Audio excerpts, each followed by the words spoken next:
प्यार का अंजाम किसने देखा। प्यार का अंजाम 7 डिब्बों में मिला एक 17 साल की लड़की से प्यार का अंजाम। तो क्या है आज का पूरा मामला, चलिए देखते हैं हम। नमस्कार, प्रणाम, स्वागत है आप सबका कलयुग के क्राइम हिंदी में। आज के इस नए एपिसोड में ये नया एपिसोड आज सुर्खियाँ बटोर रहा है, जो एक मुस्लिम लड़की और एक हिंदू लड़के रघुनंदन की है। कहानी शुरू होती है बिहार क्षेत्र के दरभंगा के, जहां रहने वाले जितेंद्र पासवान, जिनका बेटा होता है रघुनंदन पासवान। रघुनंदन की उम्र मात्र होती है 21 वर्ष, जो कि पैंट के डिब्बों में मिलता है 7 डिब्बों में, जिसके शरीर के अलग अलग टुकड़े मिलते हैं।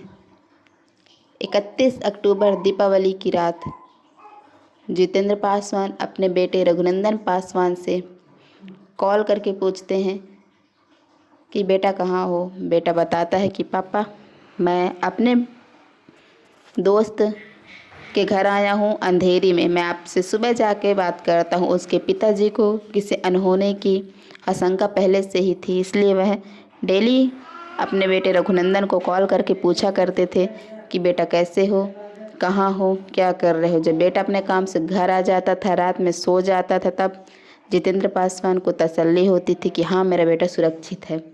लेकिन 31 अक्टूबर की रात को जितेंद्र पासवान अपने बेटे को कॉल करते हैं। बेटा बोलता है मैं दोस्त के यहाँ हूँ।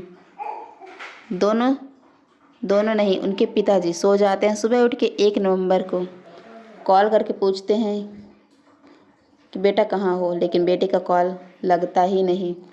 ऐसे ऐसे पूरा दिन निकल जाता है। कई बार पिताजी कॉल करते हैं बेटा कहाँ है, बेटे का कॉल लगता ही नहीं, स्विच ऑफ आता है, कोई खबर नहीं मिलती।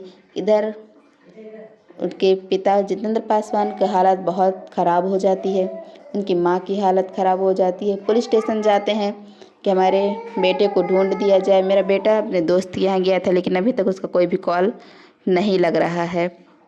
ऐसे करते करते दिन बीत जाते हैं, हफ्ते बीत जाते हैं, महीने बीत जाते हैं। जिस जगह पे उनका बेटा रहता था जितेंद्र पासवान, वहाँ जाते हैं। बेटा फिलहाल मुंबई से गायब हुआ था, लेकिन रहता वह पुणे में था। पुणे जाया जाता है, उनके पिताजी पुणे जाते हैं। वहाँ के रेलवे स्टेशन पर उनकी गुमशुदगी की रिपोर्ट लिखाई जाती है कि साहब, हमारा बेटा रघुनंदन पासवान पुणे में रहकर काम करता था। 31 अक्टूबर को उससे बात हुई, लेकिन 1 नवंबर से उससे कोई भी बात नहीं हो पा रही है और ना ही उसका कोई फ़ोन लग रहा है। कई बार उसको कॉल किया गया, लेकिन उसका कॉल लगा ही नहीं। इधर मुंबई के मीरा भयंदर से दूर एक जंगल पड़ता है, जहाँ से कुछ दुर्गंध आ रही थी। यह जंगल गोराई में एक जगह है सैफाली, वहीं से लगा एक जंगल है बाबरपाड़ा, वहाँ से कुछ दुर्गंध आ रही थी। लोग जाकर देखते हैं तो कुछ पैकेट पड़े हुए थे, कुछ डिब्बे पड़े हुए थे। 112 पे कॉल किया जाता है, पुलिस आती है। पुलिस उस डिब्बों को देखती है तो वहाँ पे मानव शरीर के कुछ अंग पड़े हुए थे, किसी में पैर, किसी में हाथ, किसी में सिर। यहाँ पुलिस को उस लाश की तलाश थी कि यह लाश किसकी है, और इधर जितेंद्र पासवान को अपने बेटे की तलाश थी। एक दिन थाने में जाकर के जब उनका बेटे की लाश को रखा जाता है, वहीं दूसरे थाने में उनके पिताजी जितेंद्र पासवान अपने बेटे की खबर लेने जाते हैं। तब वहाँ का एक सिपाही, एक हवलदार बोलता है कि बाबूजी, जिसे आप ढूंढ रहे हैं वो आपको अभी तक नहीं मिला है, लेकिन सोशल मीडिया पर एक फ़ोटो बहुत तेज़ी से वायरल हो रहा है, आप देख कर बताइए कहीं ये आपका बेटा तो नहीं। जितेंद्र पासवान को उसकी फ़ोटो दिखाई जाती है, उसके बॉडी पार्ट्स की, लेकिन जो जितेंद्र पासवान होते हैं वह पहचान जाते हैं, बोलते हैं ये तो मेरा ही बेटा है। उससे हवलदार पूछते हैं कि आप कैसे कह सकते हैं कि ये आपका ही बेटा है। जितेंद्र पासवान बोलते हैं कि इसके हाथ पे जो टैटू बना हुआ है R और A, ये मेरे बेटे के हाथ पर ही बना हुआ था। हवलदार पूछते हैं कि R और A की कहानी क्या है। तब जितेंद्र पासवान बताते हैं R मेरे बेटे का नाम है रघुनंदन पासवान, और A आलिया, जिससे वह प्यार करता था। कुछ साल पहले उसकी मुलाकात हुई थी जब वह पुलिस स्टेशन में, जब मेरा बेटा बिहार के हॉस्पिटल में काम करता था, वहीं एक लड़की आई थी आलिया। आलिया एक काल्पनिक नाम है, वह अपनी भाभी का इलाज कराने के लिए आई थी। वहीं पर मेरे बेटे और आलिया की मुलाकात होती है।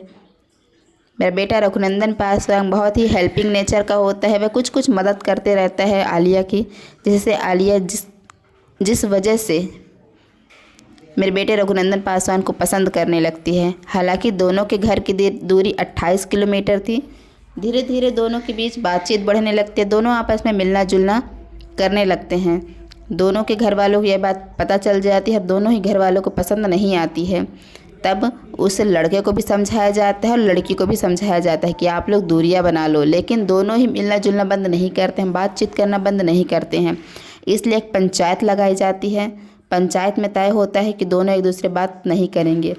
तब मैं जितेंद्र पासवान अपने बेटे रघुनंदन पासवान को बिहार दरभंगा से पुणे में काम करने के लिए भेज देता हूँ। मेरा बेटा एसी कंपनी में काम करने लगता है, लेकिन यहाँ पर दोनों की बातचीत बंद नहीं होती है। यह बात उसके भाई, जो लड़की होती है आलिया, उसके भाई मोहम्मद सत्तार को बिल्कुल भी पसंद नहीं आती है और मोहम्मद सत्तार मेरे बेटे से चिढ़ने लगता है। मोहम्मद सत्तार हालांकि मुंबई में काम करता है। वहाँ बकरा पालने का और बकरे का मीट बेचने का काम करता है। यहाँ मुंबई में मोहम्मद सत्तार अपनी बहन को भी बुला लेता है। वह देखना चाहता था कि इन दोनों के बीच बातचीत हो रही है या नहीं, तो अपनी बहन आलिया से बात करने के लिए बोलता है रघुनंदन को। रघुनंदन जब बात करता है तो उसको यह बात पूरी तरीके से कंफर्म हो जाती है कि अभी भी इन दोनों के बीच बातचीत चल रही है। जो रघुनंदन पासवान का करीबी दोस्त होता है, उसके साथ मिलकर मोहम्मद सत्तार दीपावली की रात 31 अक्टूबर 2024 को अपने घर रघुनंदन पासवान को बुलाता है। दोनों बैठकर, और उसका कोई और भी दोस्त था, वह सब बैठकर शराब पीते हैं। शराब इतनी ज़्यादा हो जाती है कि रघुनंदन उल्टियाँ करने लगता है। जब रघुनंदन उल्टी कर रहा होता है तब सत्तार बोलता है कि तुम सो जाओ, तुम्हें बहुत ज़्यादा हो गई है। वहीं अकेला बैठ कर के सत्तार शराब पीने लगता है और शराब पीते पीते उसके दिमाग में यह बात आ जाती है कि यह मेरे घर तक चला आया, मेरी बहन से बात करता है। उसको इतना गुस्सा आ जाता है कि वह अपना बकरा काटने वाला जो भी हथियार होता है उसे ले कर के लगातार रघुनंदन के ऊपर हमला कर देता है। हालांकि हमला इतना तेज़ी था कि उसके शरीर के कई अंग कट जाते हैं। जब वह काट पीट लेता है तब सुबह होते होते जैसे उसका नशा उतरता है, वह सोचने लगता है कि इसके लाश को ठिकाने कहाँ लगाया जाए। उसके घर में 4 पेंट की बाल्टियाँ होती हैं, उनमें पैक करता है, 2 पॉलीथीन में पैक करता है और उसे ले जा कर के एक ऑटो को बुलाता है और ऑटो में बैठकर उसे गोराई से लगे शैफाली में, जहाँ पर एक जंगल पड़ता है बाबरपाड़ा, वहाँ पर फेंक आता है और चुपचाप आ जाता है। ऐसे रिएक्ट करता है जैसे कुछ हुआ ही नहीं। यहाँ पुलिस जब खोजबीन करती है तो उसे सिर्फ एक ऑटो दिखता है। हालांकि उसका नंबर प्लेट दिखता नहीं है, शो नहीं होता है। पुलिस उस ऑटो वाले को ढूंढती है कि वो ऑटो कहाँ का था, क्या था, क्यों आया, कहाँ गया, लेकिन नंबर प्लेट विजिबल नहीं होने की वजह से वह ऑटो नहीं मिलती है। ऐसी पूरी कहानी सुनने के बाद, उसकी लव स्टोरी सुनने के बाद जितेंद्र पासवान से पुलिस इधर मोहम्मद सत्तार को उठाती है। पहले तो मोहम्मद सत्तार टाल मटेल करता है, इधर उधर की बातें करता है, लेकिन फिर जब कड़ाई से पूछताछ होती है तब मोहम्मद सत्तार टूट जाता है और सारी बात बता देता है कि मैंने ही उसे मारा है और ऑटो बुला करके उसके लाश को ठिकाने लगाया था। आलिया जो कि मात्र 17 वर्ष की होती है, वह तो अपने घर चली गई, लेकिन जो 21 वर्ष का रघुनंदन पासवान होता है उसकी तो पूरी ज़िंदगी चली गई। वह अपने पिता से दूर हो गया। यह पूरी कहानी थी। बिहार के दरभंगा जिले के मनीगाछी थाना का एक गांव लगता है कन्हौली गांव, वहां से। तो इसी प्रकार के आपको न्यूज़ चाहिए, जो भी क्राइम स्टोरी चाहिए, तो हमारे चैनल पर ऐसे बने रहिएगा। स्टोरी पसंद आई हो, क्राइम न्यूज़ पसंद आई हो तो चैनल को सब्सक्राइब करिएगा और वीडियो को लाइक कर दीजिएगा। धन्यवाद।